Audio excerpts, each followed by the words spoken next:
Ош шаарындагы эң чоң проблемалардын бири бул таза суу. Жолго такыр эле көңүл бурулган эмес. Техникалары аз. Ошондуктан техникаларды көбөйтүп, мына азыр 900 деп атасыңар, 100 миллион дагы кошуп 1 миллиардка көтөргүлө.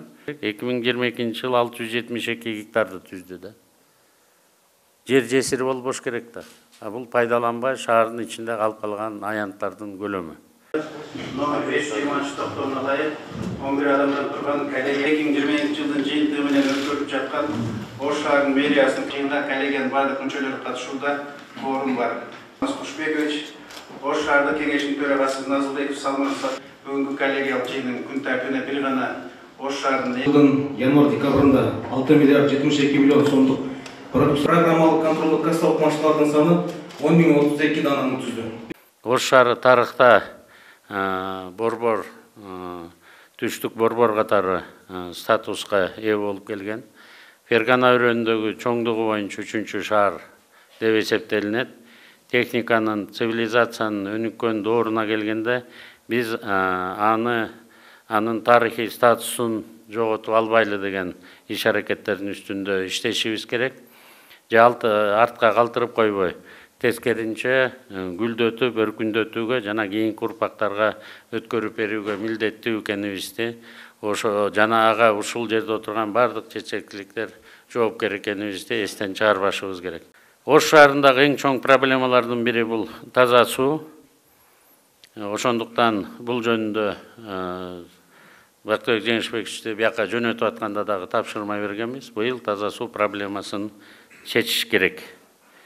Азыр мына Данги участогунун алынуучу водозаборду эскирген линияларды бүтүрүү керек деп 250 миллион сомго тендер жарыяладыңыздар. АБР менен уже мен билгенден эле 1,5 жылдан бери сүйлөшүүлөр жүрүп атат. Ушуну аягына чыгарышыңыз керек. Мындан кийинки чоң проблема жол. Жолду айтып кеттим. Жолго такыр эле көңүл бурулган эмес. Техникалары аз. Ошондуктан техникаларды көбөйтүп, карьерди иштетип, биздин жарандарыбызга татынакай жолдорду өзүңүздөр сала башташыңыздар керек. Өнөр жайдагы көрсөткүчүңүздөр көп жакшы эмес. Мисалы республика боюнча биз 12,2%га өсүш бердик, 725,9 миллиард сомго. Ал эми Ош шаары болсо 90,5%ды гана аткара алдыңар биз берген планды. Бул өтө аз экенин билип жатасыздар. Өнөр жайындагы ар бир көрсөткүч берген пункттардын баарын талдап чыгыңыздар керек. Иштебей аткан ишканаларды, жаңы иштей тургандардын баарын карашыңыздар керек да. Мына айыл чарбасында дагы өсүш болду. Былтыркы жылы биз айыл чарбасына 26 миллиард сом бөлүштүрүп бердик. Ош шаарынын бизге берген маалыматы боюнча пайдаланбай калган айдоонун аянты бул биздин эле Ош шаарына таандык болсо керек. 2022 жыл 672 гектарды түздү да. Жер жесир болбош керек да. Бул пайдаланбай шаардын ичинде калып калган аянттардын көлөмү. Ушуга катуу көңүлүңүздөрдү бурулушуңуздар керек. Курулуш жаатында эле жакшы астыга жылаарлык бир иштер болду. Мунун темпин мындан ары сактап калышыңыздар керек. Муниципалдык ипотекалык ишканаңыздар жакшы иштеп атыптыр.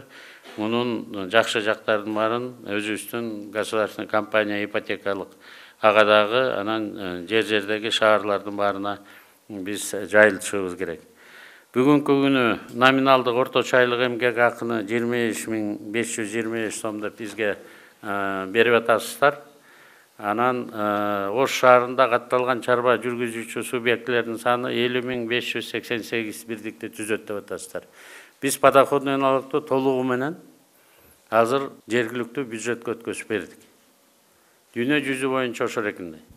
Ошондуктан шаарда ким почасовой иштейби, жанагы биздин официант балдар, кыздарыбызды, студенттерди тойлорго чакыра калып, мына 700 сом, 1000 сом берип атышат. Же болбосо дагы бөлөк жумуш иш алек болгондордун баарын учету мына салык инспекциясында эмес, мэрияда болуш керек. Жумушчу орунду кантип камсыз кылып атасыздар. Бирок ошол экинин жеке подоходный налогу, анан пенсиялык төлөмдөрүн мына сиздер көзөмөлгө алышыңыздар керек да. Мына 1,9 миллиард деп атасыздар. Салык эмес кирешелерди айырып койсо, араң 1 миллиард 600 алып атасыздар.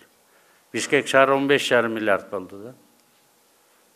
Биз дагы борбордук шаарбыз, бир да республикалык шаарбыз деп атасыздар. Бирок 10 эсе аз эмес да Бишкекке караганда.